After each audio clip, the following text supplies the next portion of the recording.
James E.Young is Distinguished University Professor of English and Judaic Studies at the University of Massachusetts, Amherst, where he has taught since 1988, and he is the director of the Institute for Holocaust, Genocide, and Memory Studies at the University of Massachusetts, Amherst.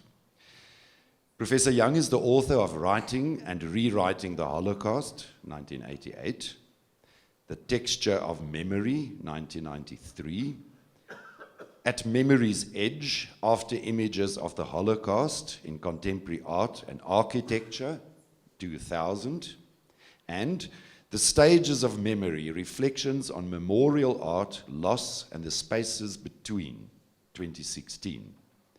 He was also the guest curator of an exhibition at the Jewish Museum in New York City entitled The Art of Memory, Holocaust Memorials in History, and was the editor of Art of Memory, which was the exhibition catalogue for this show.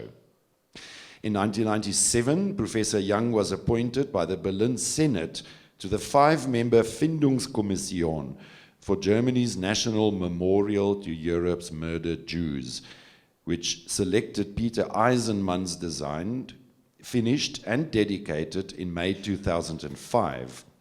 He has also consulted with Argentina's government on its memorials to the Desperadicios, as well as with numerous city agencies on their memorials and museums. Most recently, he was appointed by the Lower Manhattan Development Corporation to the jury for the National 9/11 Memorial Design Competition, won by Michael Arad and Peter Walker in 2004, and opened on September 11th, 2011. Tonight's talk is based on his most recent book, The Stages of Memory, Reflections on Memorial Art, Loss, and the Spaces in Between. Ladies and gentlemen, without further ado, it's my great pleasure and honor to invite Professor Young to the stage.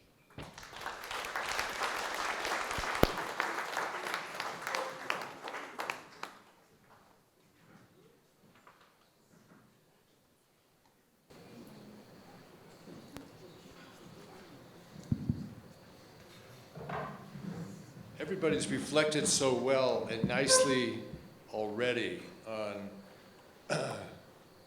the calendar date, November 9. I would like to add a couple thoughts. Among scholars, we regard Hitler's putsch of November 9, 1923, as a way that he sought to commemorate the abdication of the crown by Wilhelm. So it's a little bit of his own commemoration of Germany's defeat and the abdication of the crown. We know that Kristallnacht in 1938 was a kind of a commemoration of Hitler's failed putsch attempt in 1923. The question arises then, how we commemorate matters. And this question, especially around German policy after the war and after the Holocaust, is going to come up in kind of a central way here. What I'd like to do is to reflect on the ways that Holocaust commemoration is part of an arc, part of a longue durée of commemorative practices and forms and vernaculars dating back to World War I. It connects to the Vietnam Veterans Memorial.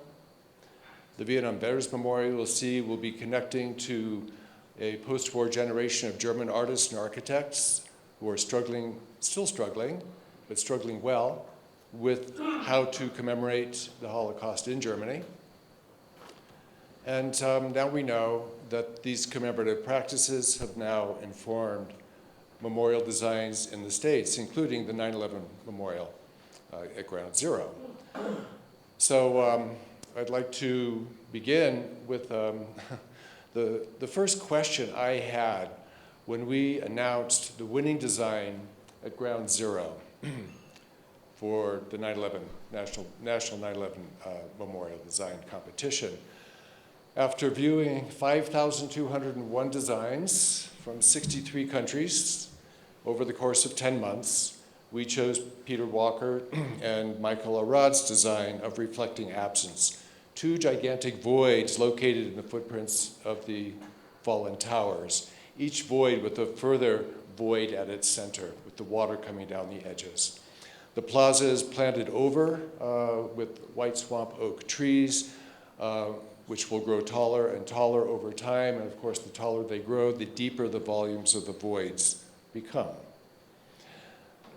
We presented this to the governor, to the State Department, to the mayor, and some 500 journalists gathered at Federal Hall when we were able to take our very first questions. And my first question came from a journalist in New York who said, so Maya Lin is on this jury with you. So is Michael van Valkenburg, who was the chair of the jury that chose the Maya Lin design for the Vietnam Veterans Memorial in 1982. And you are on this jury, and you have chosen the Peter Eisenman design, for the Denkmal in Berlin. And you have worked closely with Daniel Liebeskind on his Jewish museum projects, concentrating on voids. And you've been thinking and talking a lot about counter monuments, these negative spaces. And I'm waiting for the question. And he says, haven't you just chosen another Holocaust Memorial for Ground Zero? And at first I was a little offended, kind of took a step back. But then I began to formulate an answer. And as I began to formulate an answer, I remembered back to a dinner I had had with Maya Lin in 1988, only 6 years after the Vietnam Veterans Memorial was dedicated. Maya and I were giving talks at the Harvard School of Design in preparation for a competition for a New England Holocaust Memorial in Boston. And she said, James, I have to tell you that my Vietnam Veterans Memorial comes from experience I had in France. I spent my junior year abroad in Paris and went every day and sat at this memorial to the déportés, to the deported Jews of France, on the Ile de la Cité in Paris, right on the River Seine. She goes, the Battle of the Somme Memorial, by Edwin Lutyens, was a huge inspiration with this black triangle carved with the names of the fallen at the Battle of the Somme, called the Missing of the Somme, by the way. And this memorial here on the Ile de la Cité also informed my Vietnam Veterans Memorial, and I was really curious how. So she described walking down into that space, very narrow passageway. The forum comes up around her, occluding the surrounding city of Paris. Just the little spire you can see of the Cathedral of Notre Dame right behind it. And she was struck by the way it was carved out of the ground. That is a negative space into which you descend, as opposed to ascending. She says, you didn't come up against an object. You actually were invited into the space that needed you to fill it. The only window out of this site on the River Seine is right at the kind of the point. So if you were actually viewing this memorial from across the river, you would see this jutting elbow into the river like this, the river going on either side, boats going on either side of it. She wanted to take the very traditional military form, like these spires here, like that triangle, you see, representing maybe a little bit of barbed wire, but again, a very aggressive, the most aggressive architectural form, the jutting elbow, the tip of the spear, the point of the arrow, and open it up and create this space of embrace. Not this, but this. Opening a space in the earth that would open a space within us for memory. And this was her drawing for the Vietnam Veterans Memorial.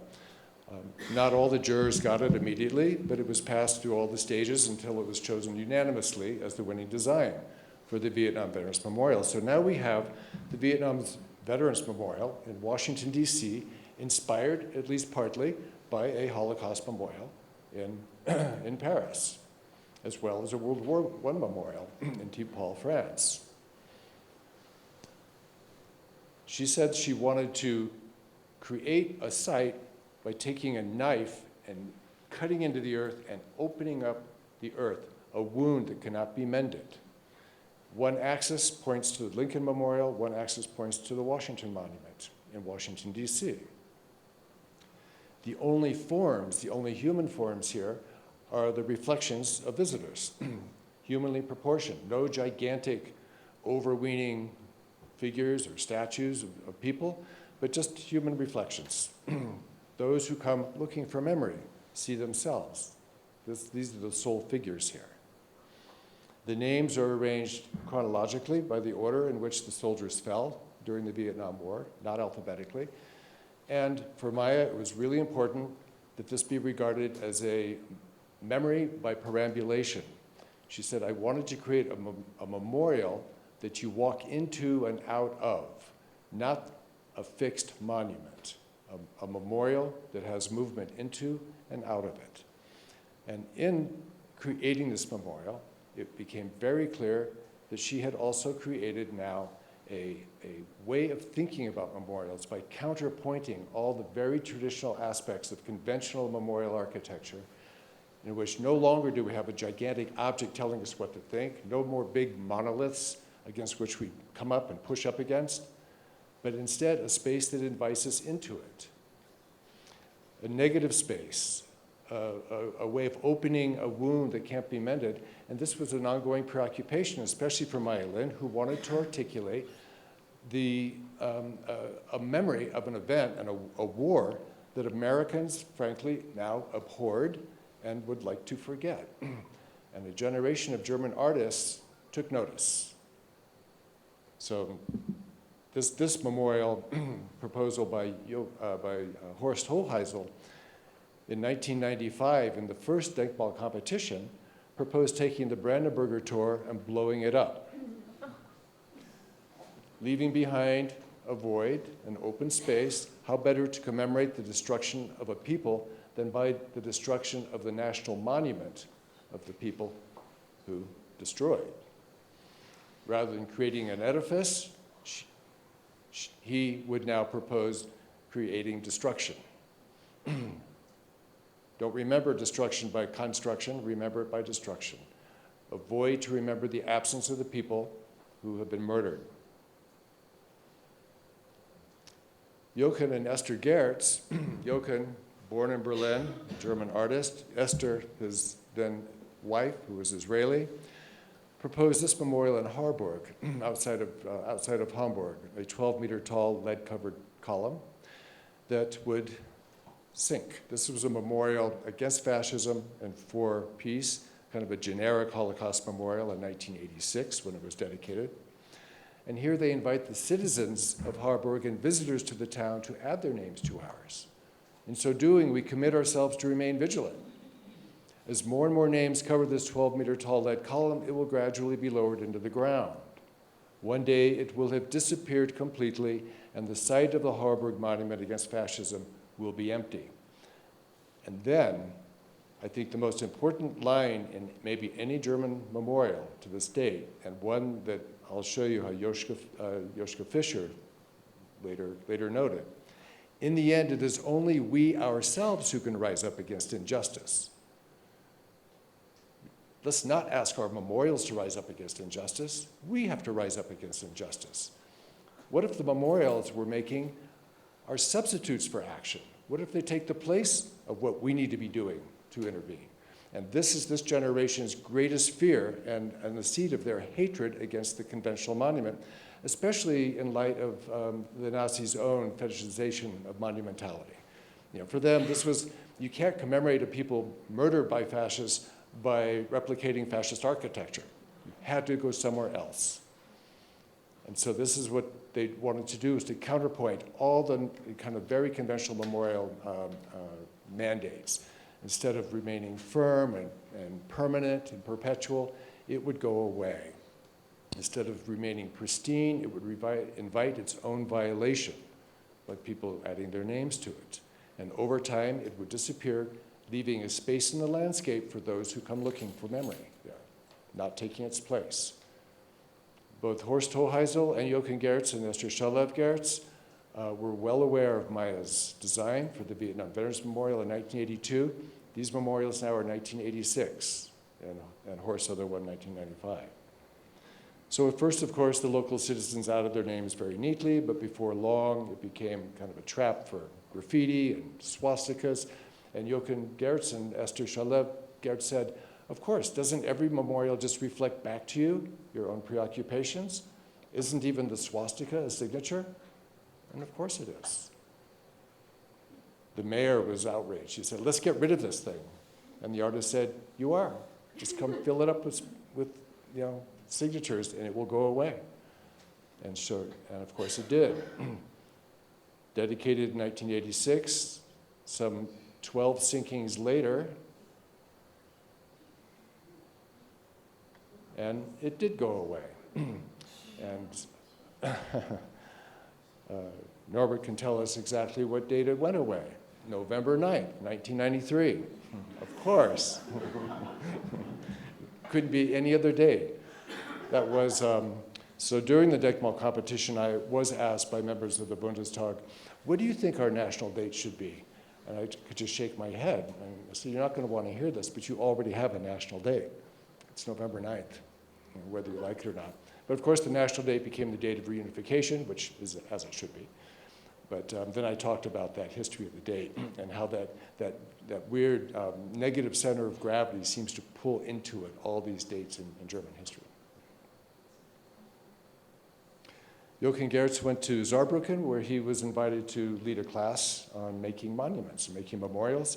And of course, the first thing he did was to send half of his class out into the town of Saarbrücken and to steal cobblestones from throughout the town, and then to come back to the Saarbrücker Schloss here, the castle, where Gestapo headquarters had been located during the war, and have the other half of the class research all the names and places of every single Jewish cemetery destroyed in Germany between 1933 and 1945, 2,142 of these cemeteries. The class then carved the names of these cemeteries into the cobblestones, and then they replaced them in the square without telling anyone. But of course, this is a Jochen Gertz production, so they laid the cobblestones inscribed side down. So there's no record of the entire process, the whole operation. It's now called, the Square of the Invisible Monument. And so when the townspeople came down to look at this monument, they said, where's the memorial? And of course, all the students could wag their fingers and say, look within yourselves for the memory you search here. You are the memory. You are the only standing forms on this square. So you become the vertical standing sculpture on the square.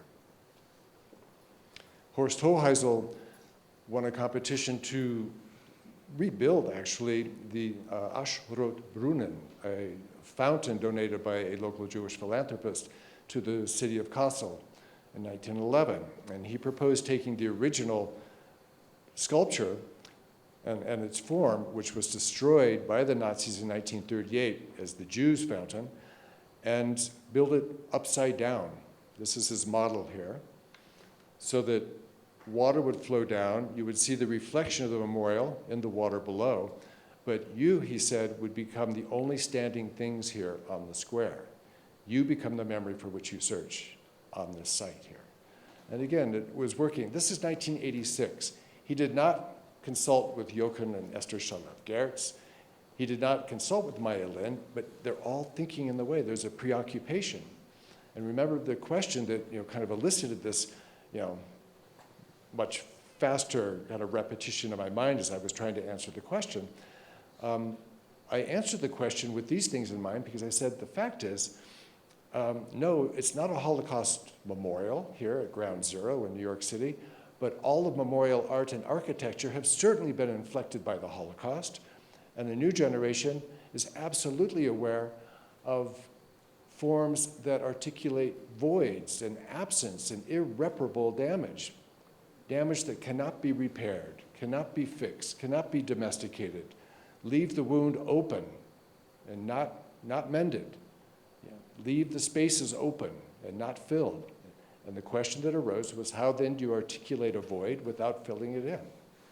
And this, in the German case, was actually a bit of a breakthrough for this generation. They asked this question, and their bigger questions, of course, revolved around, in fact, how does a country like Germany reunite itself on the bedrock memory of a national crime? How does a nation like Germany commemorate an entire people murdered in its name? Nobody's ever done it before.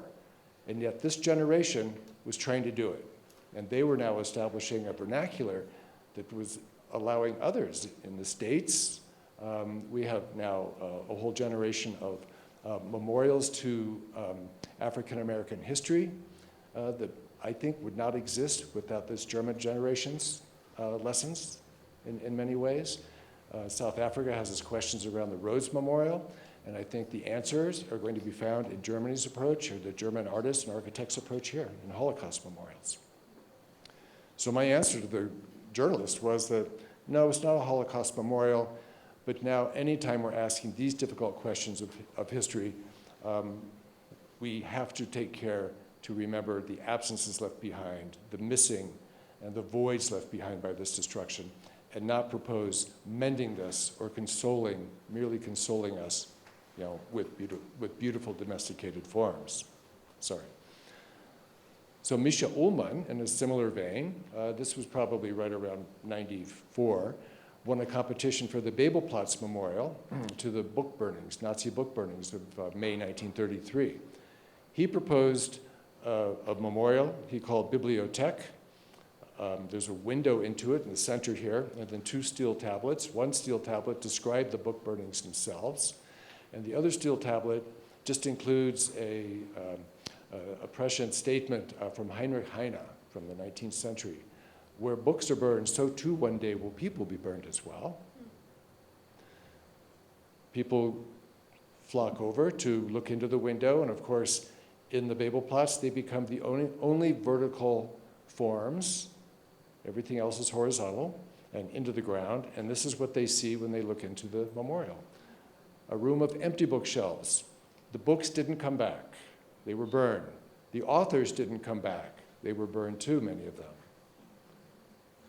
How to remember an absence and a missingness by creating a form that can articulate this loss and these forms.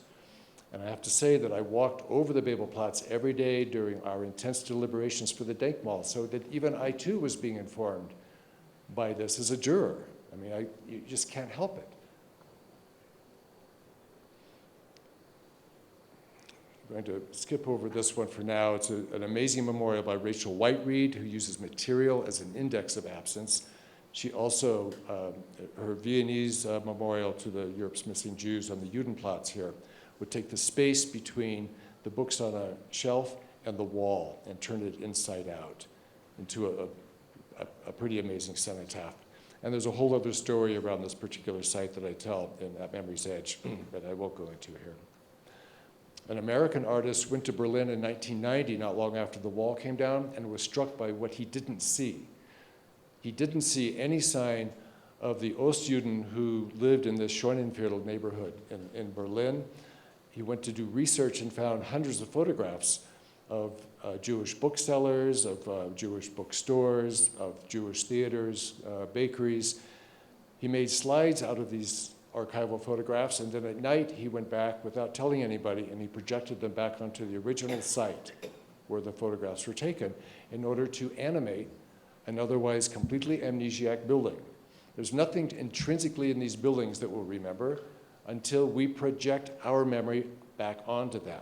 And he wanted people to see this, and then when he turned the light off, he wanted this image to be burned into the back of their retina, so that whenever they looked at this building again, they would see what had once been there. So it's it's a beautiful imagery on the one hand, but it's all about what's not there. It's about what's missing, and his preoccupation about who's missing from the landscape and how we project back onto the landscape what we know. And none of these artists is suggesting that a prescription. It's not automatic. There's no template here. This is their struggle with how to do it. And elevating process way over result here, and making sure that perambulation, that walking through, working through, making something that comes and goes, remembers previously animated lives. So we jump forward now to 1997, when after the failed first competition, 1995 competition for the Berlin Denkmal, was followed by a series of symposia to which I was asked to speak. I was the last speaker in I think it was the June symposium. And they asked, well, how exactly are we supposed to go forward? And I said, in fact, I don't think you need to be going forward. I said that you've got an impossible conundrum, and we need to learn from you. For example, where in America, where in Washington, D.C., is there even one pebble to the slave auctions that were held on the Washington Mall, right in front of the White House and the Capitol building? Not even a pebble to commemorate the slavery in America. Nothing. Nobody's done it before. You're attempting to do something nobody's done. And I said, maybe just think about the process. Maybe, in fact, just have a competition every year. Maybe it's better to have 1,000 years of Holocaust Memorial competitions than any final solution to your Holocaust problem, I said. And I didn't mean to sound so facetious, but they got it. And so I told them I didn't think it could be done, or maybe that it even should be done. But I loved that they kept asking how to do it, and they had a generation of artists doing this. They did, I got home, and Peter Radunsky, then head of the Berlin Senate, Sprecher for the Berlin Senate, invited me to join a 5-member Findungskommission. And I said, but I don't think it can be done. And he said, precisely because you don't think it can be done, Herr Professor Young, we want you to help us do it. It's Hegelian logic, I couldn't resist. I said, but only if we can fail, and only if, rather than asking for an answer to Germany's Holocaust Memorial conundrum, we ask the artist to articulate the problem itself. No answers, only questions. Can you live with that? And he said yes.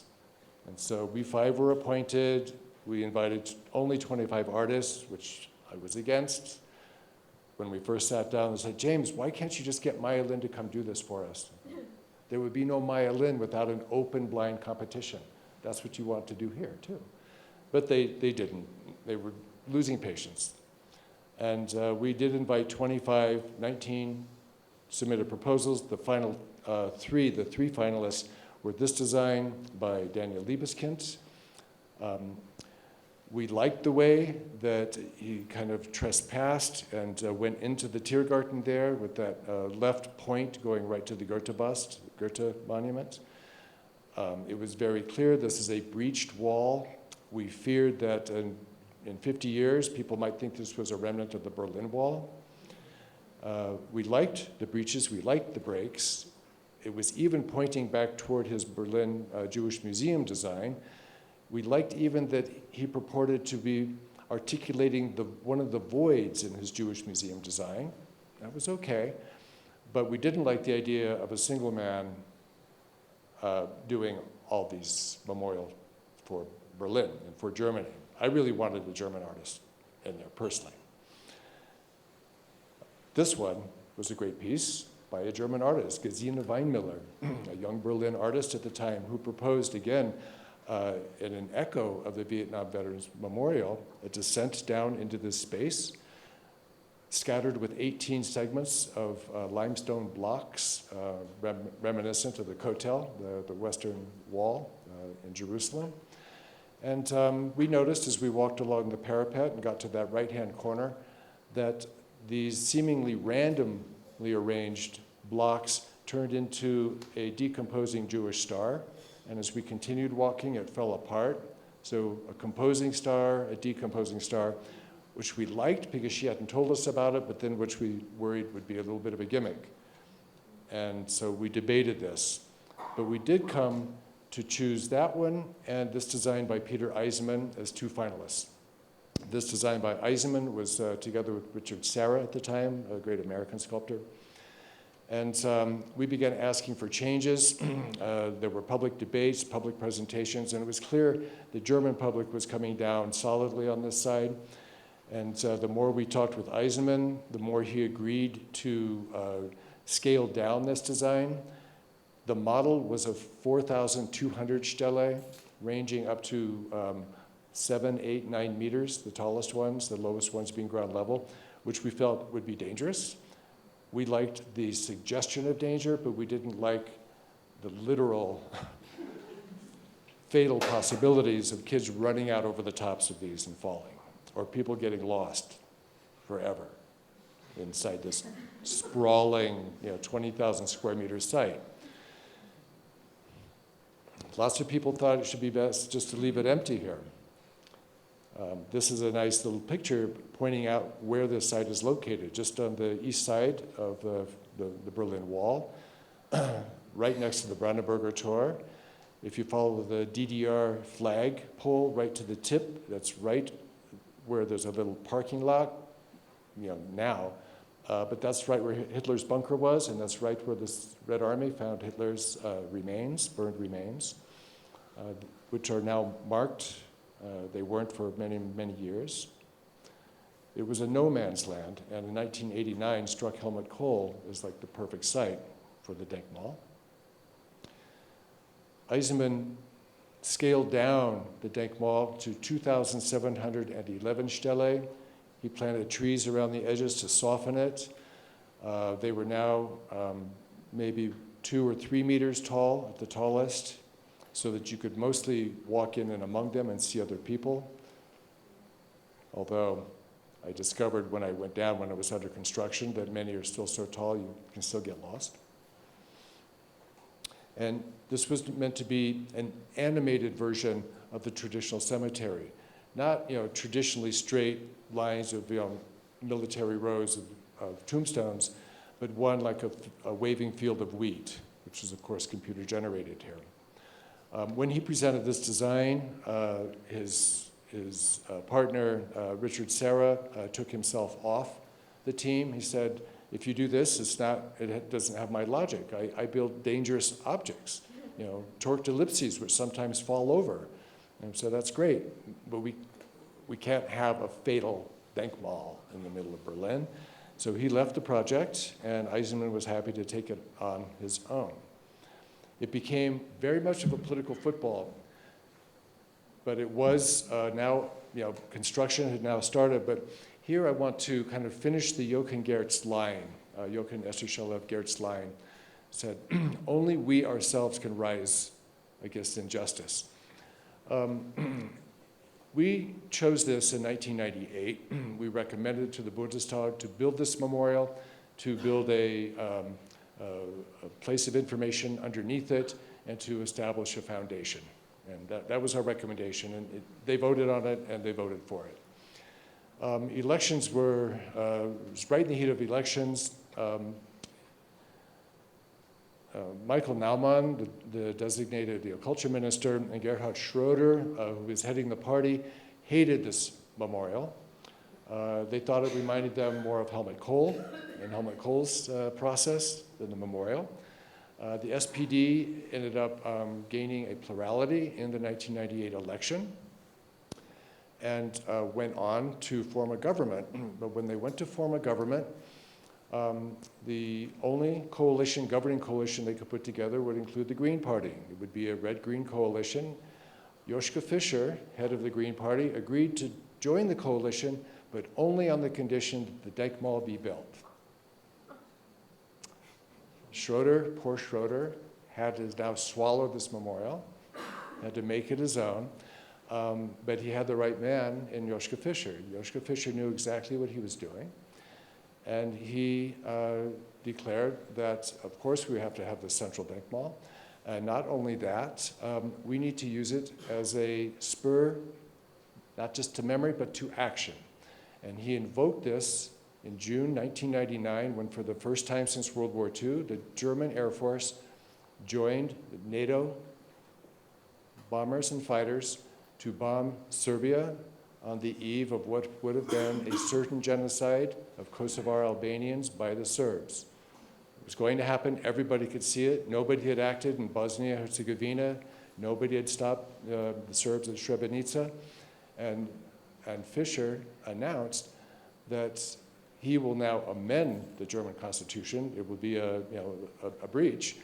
But now we will, on the basis of this memory, this memorial, this Denkmal we're building, we will act on the basis of this memory and not allow memory to become a substitute for action.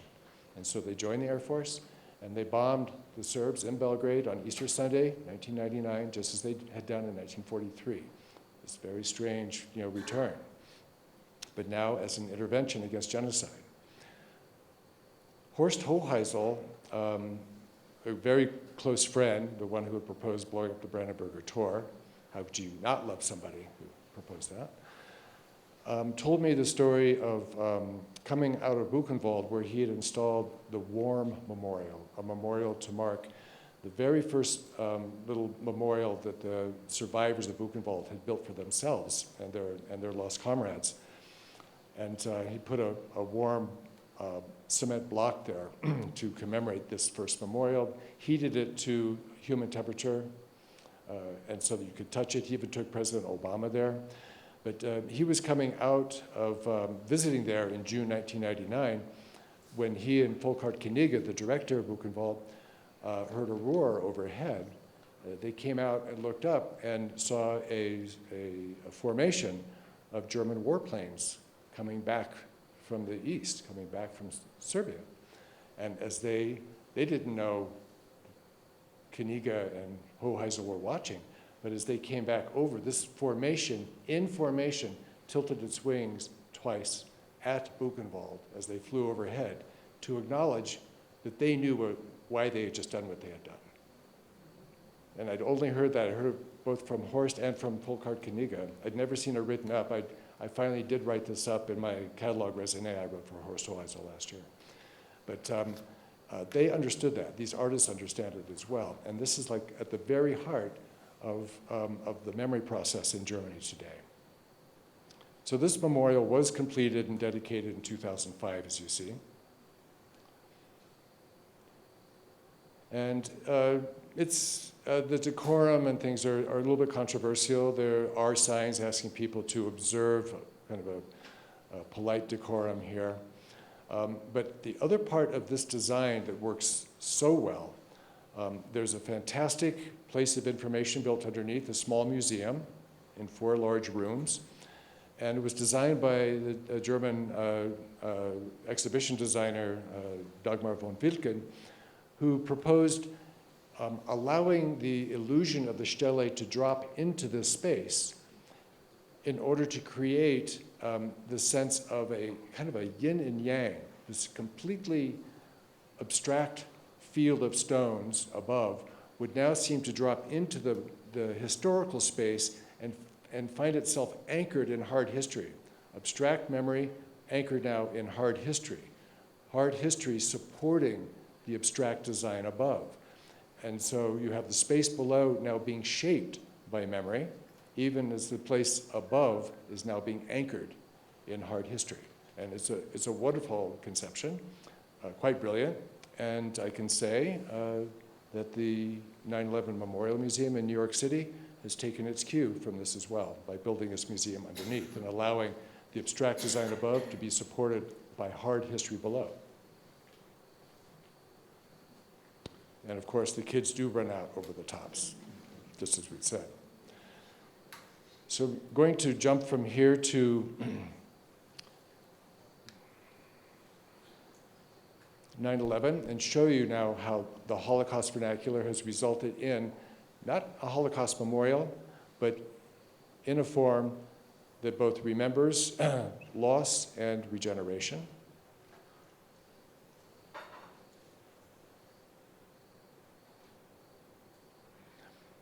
So because I had just published in 2000 a book which described at some length the Denkmal process and my role in it, in the States anyway, I was already pretty well known as somebody who worked on these gigantic projects.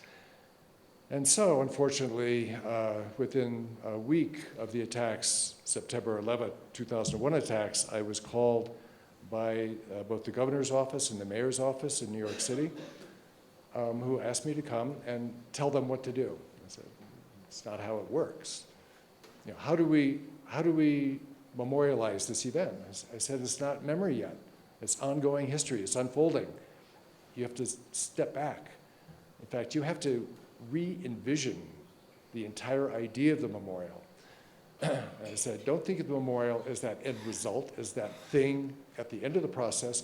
Think of the memorial itself as an ongoing process over the long durée of the event, beginning with the first representations of the event, with the first witnesses of the event, with the first narrations of the event as it was unfolding. Memory begins in these tellings.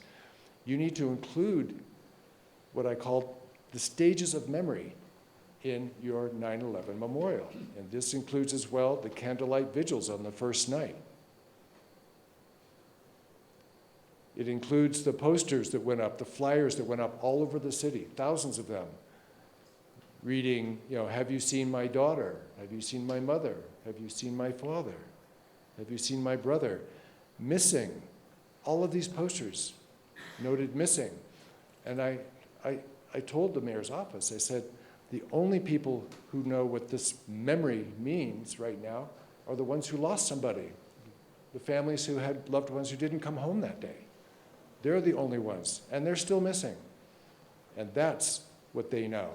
And so that motif of missing and absence and the void was in some ways, I think, baked into the memorial process from the very beginning, because that was the only absolutely concrete thing they knew. They didn't know where it was going to go. They didn't know if there would be other attacks, but they knew that their family members were missing. The rest of the city knew that the towers were missing, and there was a conflation, for better or worse, between victims and missing landscape or missing cityscape. And that was a bit of a problem, but a natural confusion, that the missing towers would now represent the missing people or vice versa. The firefighters knew exactly what they were missing, 347 firefighters who had raced there to rescue people, many of them walking the last 3 or 4 kilometers with 40 kilos of equipment on their backs, and then going up 86 flights of stairs, knowing exactly what was possible. And they knew that they were going to be remembered not just as family members, but as civic heroes in some way, and there's just no way to avoid it. But of course, when it came to creating a way to mark their particular losses, we had to find out how to do it without creating a hierarchy of victims. But there is a difference between remembering the deaths of somebody, people who were really working in the wrong place at the wrong time, and the firefighters who went there deliberately as part of their civic lives, their civic responsibility. Many people wanted to say, this was the memorial, or stop it here, this is the memorial.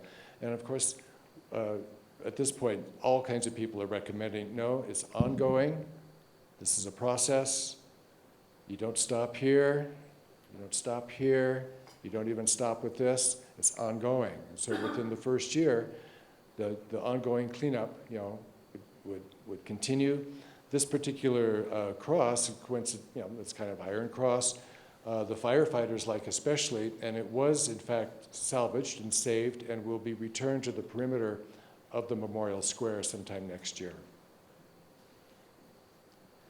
On the 6th-month anniversary, the Twin Towers were now, and the victims were now remembered by what they called Tribute in Light, which was first called Towers of Light, but the family said, are these Towers of Light, or are these lights a tribute to our lost loved ones? And they changed the name. You have to be adaptable. It has to live in these questions, in these challenges. And we made, as part of our memorial mandate, when we chose the winning design, we mandated that these lights, these Tribute in Light, would be shown every September 11th, and they have been, and they are. Now there's a permanent endowment for them. The first anniversary, the victims just read the names of the victims. Again, this is a tradition, you can say kind of a Jewish tradition, reciting the names, during the Yizkor, part of the Days of Awe, for example. Naming tradition. The first anniversary, the site was completely cleared, and there were 2 small reflecting squares, little ponds, installed where the family members could take a flower after reading their loved one's name, all, nearly 2,870 of them, and put the flower on this site. But in so doing, even though this is just 1 year, the point was kind of to represent, I guess, the footprints in a weird way, although these aren't the footprints, they're very small. But certain kinds of motifs are being established. Missing, naming, the water here reflecting, who's gone, even reflecting absence in a weird way. They wondered, what comes first, the memorial or the rebuilding? And the answer was, and my answer was, and it turned out to be right, it doesn't matter. The next will follow. You start where you want. They began with the rebuilding. And there were 2 finalists taken out of some 270 submissions. This one by the Think Team with Raphael Vignoli and Frederick Schwartz proposed 2 skeletal towers with offices going about 60 stories, but the former height of the World Trade Center towers. Even included, without being asked, an articulation of the footprints with these cubes, large cubes that you could enter into and out of, big empty spaces. So again, this motif is established. Nobody was prescribing it. There wasn't a template set down, but this is the preoccupation of the artists and architects, and this is coming right out of, in many ways, the same preoccupations that were driving German memorial artists and architects during the 80s, I'd say, in Germany, and the 90s. Daniel Liebeskind won the competition with this proposal, an asymmetrical spire, recalling the Statue of Liberty torch, very prosaic. The critics thought it was a little bit kitschy, a little bit too prosaic. The governor, Pataki of New York State, made an executive decision to choose this design over the skeletons. He said the skeletons represent death, and Liebeskind's design symbolizes life. It's that simple. And within it, you have these hanging gardens. He wanted life. And of course, the families and New York City and everybody else says, we need both life and death here. It's a place of death. Let death be remembered, let destruction be remembered by destruction, absence by absence, and let life be remembered by life. So Liebeskind was chosen. This was part of the model he had. He proposed leaving this whole space open, but he did, in his design, encumber the north footprint here. So when we were asked in March 2003 to start this, to begin this competition, the jurors on the very first day had this model at the center, was on the floor between us. And Maya and Michael van Valkenburg got up and they picked up that big block on the left and carried it into a closet and locked the door. So that's going away. So this was already a very interventionist jury. We will leave the footprints articulated but unencumbered. There's the jury being announced. You can see Maya there. Others. By August 1st, well, actually by May 1st, we had received 12,800 registrations for the competition, and by August 1st, we had received 5,201 designs on very uniformly formatted boards, foam core boards. We viewed 200 at a time, all shapes and sizes.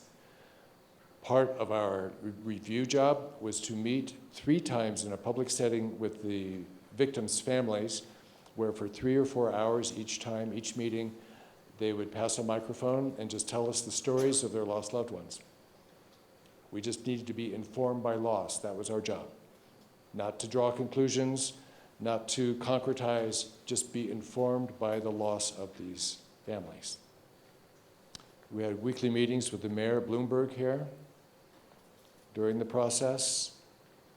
And here at this meeting with Governor Pataki, we made him promise that if we couldn't come up with a design, that we'd be free to fail. And we have to be able to say so that we weren't choosing from a defensive position and being forced into a mistake. And that he would not overrule whatever our decision was. And he guaranteed us through clenched teeth, but he did let us give us that promise. It was a political process. We all knew that. All these processes are. And by November, we had chosen 7 finalists. And the mayor gave us Gracie Mansion to call the last meetings. And it was only then, after we had chosen the final 7 designs, that we met the designers and knew their names for the first time. It remained a blind competition until then. It was, these were long days in November, several weeks in a row, 12-hour days. We were kind of just at home there. The mayor fed us. He gave us his wine.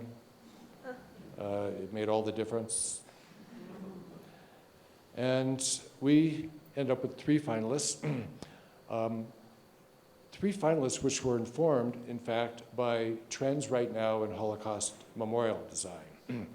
This French team proposed planting over the entire 20,000 square meters or so of this ground zero in blooming fruit trees and blossoming trees, and would bring over a gardener from all the countries where somebody had died. Remember, the victims of 9/11 in New York City included nationals from 82 different countries.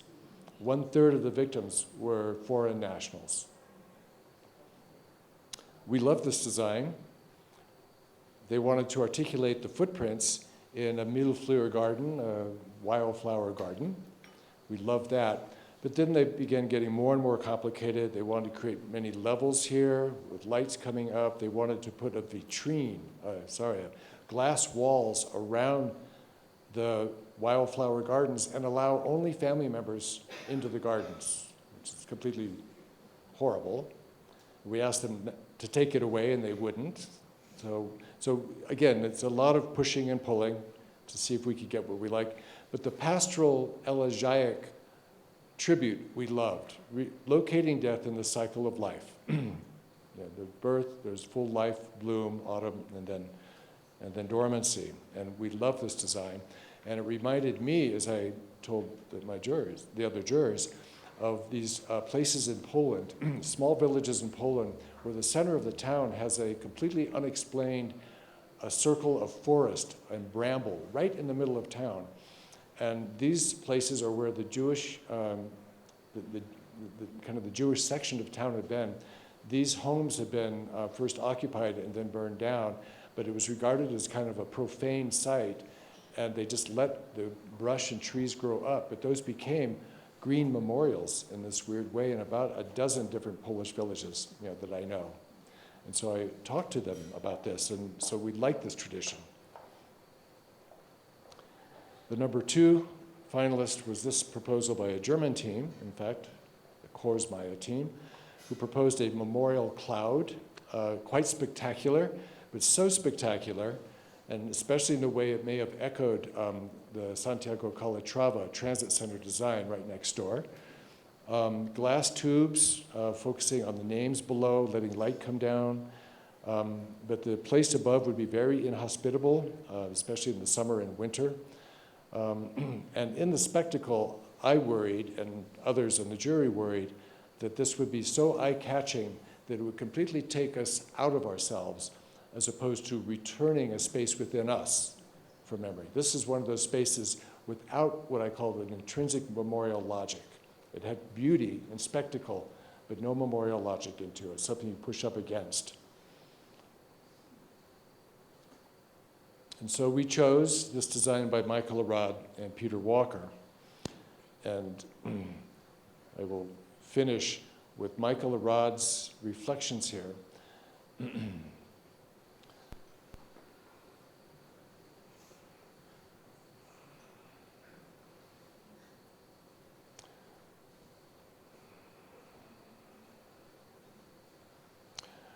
So when we chose this design, but also in a kind of as a process. This is Daniel Libeskind's drawing, which he did right after we chose the design, and you can see that the plaza is fairly empty. Michael Arad had gone to Georgia Tech for his architecture degree and to Dartmouth, where he had studied kind of cultural memory. So he had read my things on counter monuments. He knew Maya Lin's work. Michael Arad also happened to live just about 2 kilometers from Ground Zero and watched the towers come down that day, and had an epiphany one night about 3 weeks later that were there to be a memorial, he would want it to be in the river on at Battery Park City, in the harbor there, where he would take the 200-foot square acre voids and put them in the river and let the water just fall into it but never fill up. It would be an engineering miracle, I think, but this was his imagined kind of fevered response to the attacks. He even built this water table, and this is November 2001. There's no memorial competition. He just went up to his roof and he built this water table to see what it would look like to have these 2 gigantic voids in the water. So this is in his brain. And this is the board we got in the competition in 2003.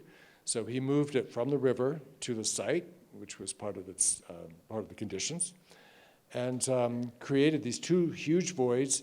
The original drawing you see even included a gallery underneath so that you could stand and look out at the skyline through the falling water on the sides. And we thought this was great, but we also had some suggestions. We said, Michael, we like this, and conceptually we love it, but we don't like these big open spaces. You've reproduced the worst part of the World Trade Center buildings themselves, which was that they were very inhospitable, no life, these super blocks. So he came back with some trees, which is an improvement, but still not enough. And so Michael van Valkenburg instructed him to go find a landscape architect who could help him bring life to the plaza. And he went out and found Peter Walker, maybe one of the greatest landscape architects, especially in minimalist design. And Peter Walker came back with this design, what he calls an abacus grid of trees, in which from left to right, west to east, you would see nice, neat rows of trees, just like the city grid, just like looking down the streets in Manhattan, 1 block at a time. But from north and south, these would be arranged like on an abacus, randomly arranged, so that now you would look north to south and you would see random groves of trees, thereby combining the grid of the city and the natural formation of groves and forests, which we loved.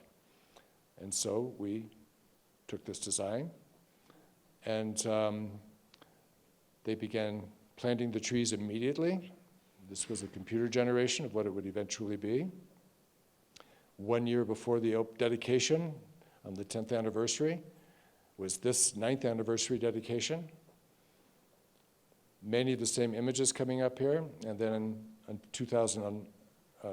September 11, 2011, Barack Obama read a psalm and visited the site with the families of victims. This was meant to be a combination of articulating loss with loss, a void with voids, water, a sign of life in both the Jewish tradition and most Western traditions now. The falling water would also signify in some way perhaps the falling towers. Pope Francis visited last year and turned to us after coming through and said, what I see, the waterfalls are basically the tears of the families falling, but can never be replenished and will never fill the voids left behind. It was like pure poetry, and that was Pope Francis's response. The names are arranged in what the architect called meaningful adjacencies. Every single family was asked what 4 or 5 people would they like to have named around their lost loved one. And the architect created an algorithm by which every name would now be surrounded by the 4 or 5 names designated by the families. And so again, after Maya Lin, after Lutens, came up with this, the way of arranging names, again, very thoughtfully, very deliberately. The firefighters and the first responders' names are marked with ladder company numbers or precinct numbers, and that's it. And they are also arranged around the names that the families designated. So the answer to the question is not that this is a Holocaust memorial, but that in fact all memorial vernacular, I would say after World War II in particular, is absolutely inflected by the Holocaust. How we remember and how we act on this memory are now the very reasons that these artists and architects proposed these designs to begin with. With that, I'll end and just thank you very much for listening.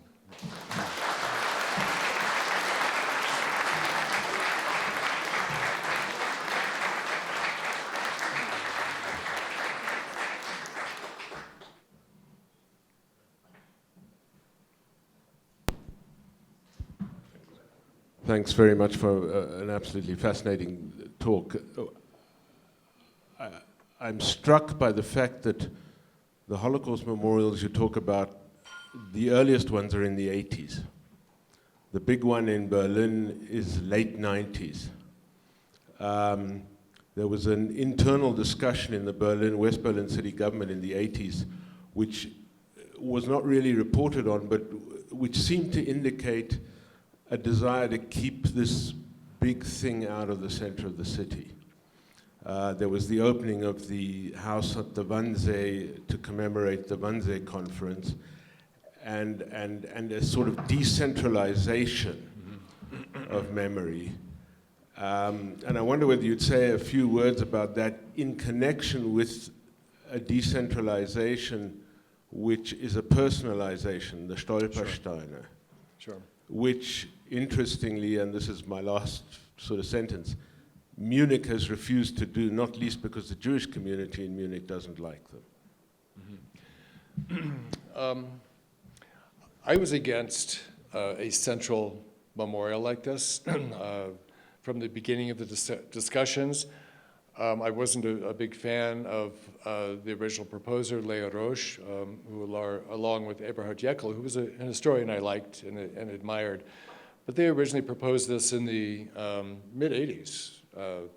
And you're right, the city of Berlin, West Berlin in particular, didn't want much to do with it.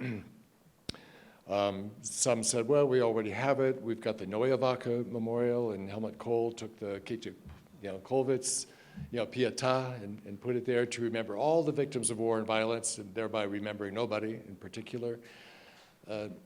There were, as you know, dozens and dozens of memorials throughout Berlin, West Berlin in particular, a few small memorials to the Weissensee Memorial Cemetery, then East Berlin. But Berlin had many memorials, missing synagogues, deportation places, Plotzensee. So there were many memorials there, but why the need for the central one? I think it was proposed not just to create that big central memorial, but I think it was proposed in response to the Bitburg kind of scandal, if you will, and to open up that space for the conversation and debate, what they called then the historians' debate, or the Historiker Streik. That was a huge kind of watershed at the time, and this memorial kind of was born of that debate. How do we mark it? Do we want to mark it? And the academics are always happy to have debates. Better at talking than anything else, God knows. So back and forth, back and forth, back and forth. And I was kind of on that side, so I was happy to accept the invitation at the failing of the first competition. I go, that's great, it should fail. It was a horrible design that they had chosen, that big slab, huge slab of concrete with 4.2 million names of Jews on And so when I went to talk, I had the night before met with the so-called group of secessionists, Jochen Spielmann and these others, and I was kind of in their camp. And the talk I gave illustrated the ways that other countries struggled with their own Holocaust problems, that Israel had huge problems in commemorating the Holocaust, and where to put it on the calendar, and how to construct Yad Vashem, and what the day would look like, Yom HaShoah, what it would look like.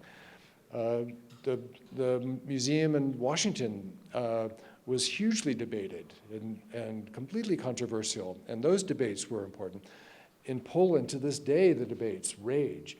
And so I just wanted to, in a way, reassure the Germans the best I could that they're trying to do something nobody's ever done, and every country struggles with its own experience of this time, and yours is especially acute. How do you approach this? I don't know, but I know that you're trying, and I'm happy to see you try forever. That unresolved memory, for me, is the way to go.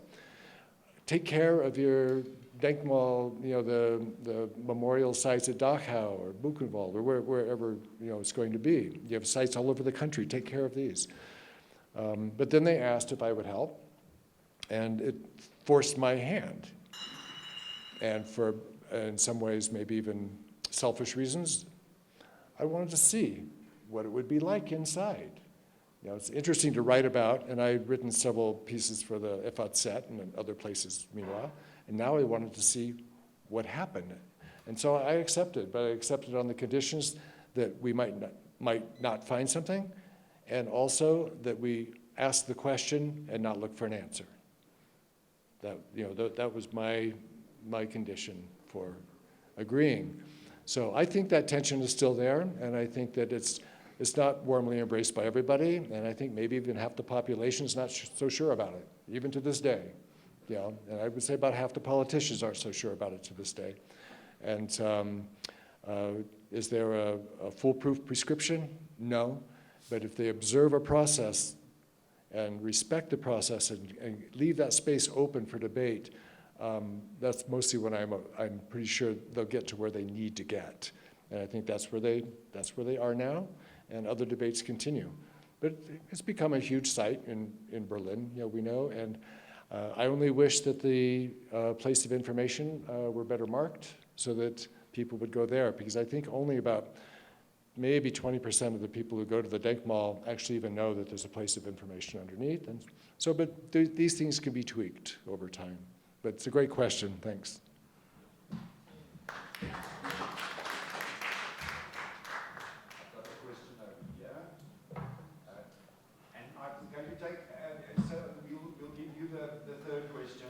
After that, my sense from the crowd is that we've almost reached the point we're going to have the last two questions. Thank you, ma'am. How do you feel about the Arad monument, which commemorates the shul, but not the people? Oh, yeah, that's problematic. The missing need to be remembered. Insofar as the Arad monument is like an empty shul, I suppose, but it's true. What happens when you only remember the shell, or can the shell come to stand for the people, or just the absence of the people? And that's a question. So I think maybe you've partly answered it. Thank you. Sam in the front row.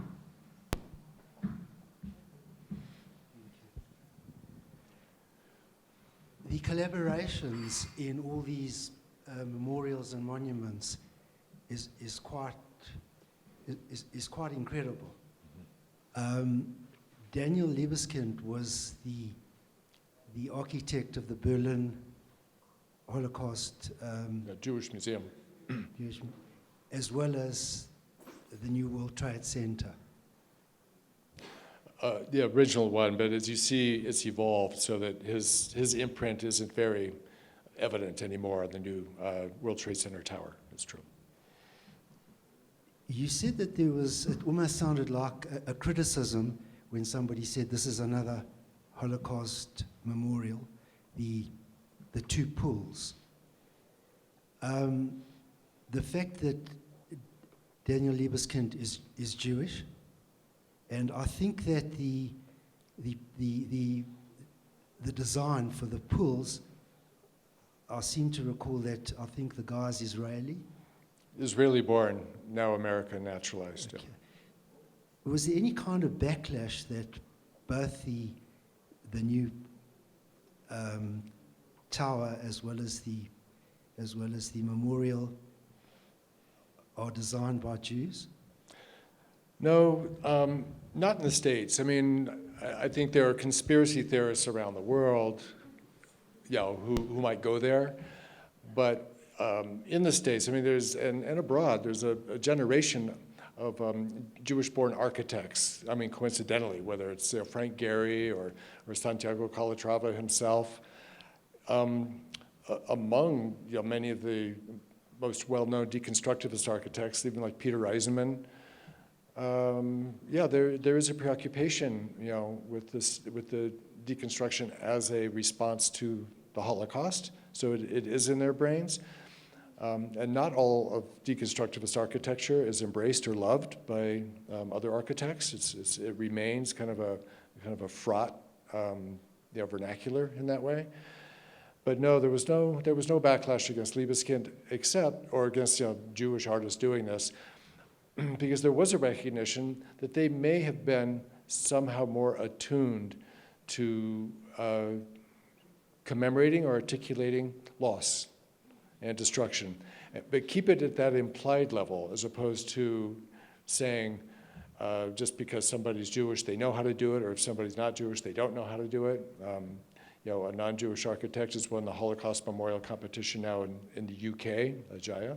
And it's a great design. Liebeskind and I actually were a losing team in that. And it's going to work. It's going to work fine. But you are right that question, that very first question that was asked to me, I think was the kind of an instinctual pushback. So you're on the jury.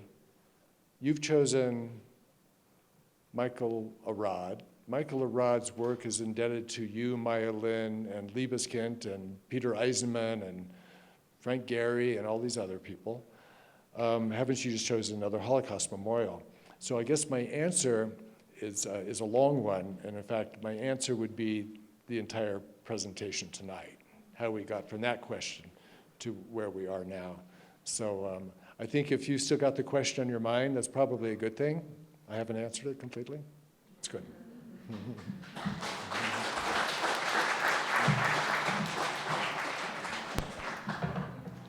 Thank you, Professor Young, for so much food for thought that I think I'll still be thinking about what was said here tonight in 3 years' time from now. That was indeed truly inspiring, and it was just wonderful. Thank you very, very much. Thank you for having me.